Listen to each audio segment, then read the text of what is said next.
There's no secret that, the quest for transparency is going to be one of the critical things there going forward, also for us as a publisher.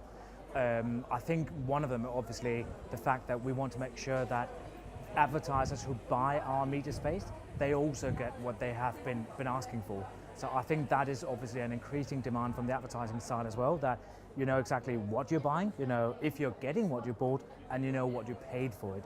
And I see obviously the ripple effect of that in the entire ecosystem. So that demand for greater transparency is also going to impact media agencies, is also going to impact auditing companies, it's going to impact tech companies, and it's going to impact advertisers and publishers. So it's definitely going to be a critical word. Yeah. In two very different places, and I think that's part of the problem, because television, which is obviously a big part of where I come from, for all its shortcomings when it comes to targeting and data, it is very transparent.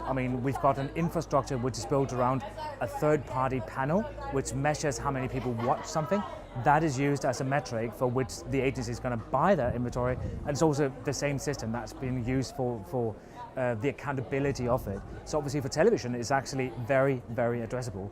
If you look at digital, on the other hand, which again, we had copious amounts of data available, it's actually not very transparent. And I think part of the problem is, for starters, people don't really know what transparency is or what it means to them. To some, it's just avoiding bot traffic. To others, it's avoiding buying undisclosed media deals.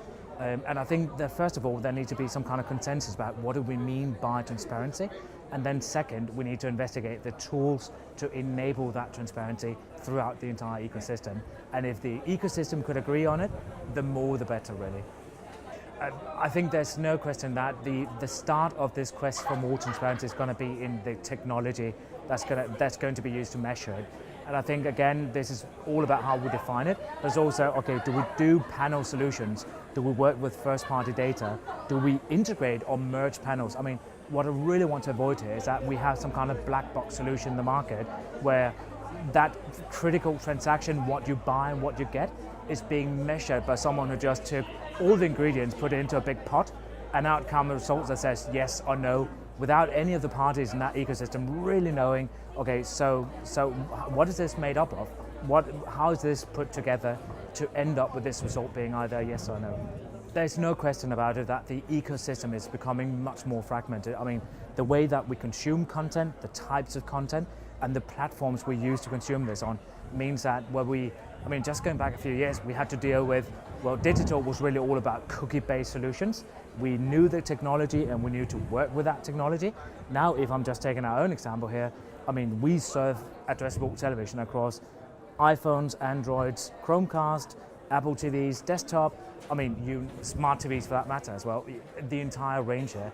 And some of them work with unique IDs, some of them don't. Sometimes it's a person who signed up for the service who uses it, sometimes it's someone completely different. So, the technology, understanding who's actually a real consumer, and when are we just talking about a device, that has to be the first question that we need to be able to answer. I think GDPR from a user perspective is a really good thing. No questions about that one. Could it be handled better? Yes, probably. I think it's going to be, in the short run, a problem in terms of the auditing, the verification of media, simply because a lot of these technologies are based on panels or users or devices, and it's based on us being able to merge that data, because we don't have a single source panel that can do everything. So I think there's going to be some obstacles that we need to overcome here, and obviously some users need to give some permissions in order for us to use that data for evaluation purposes.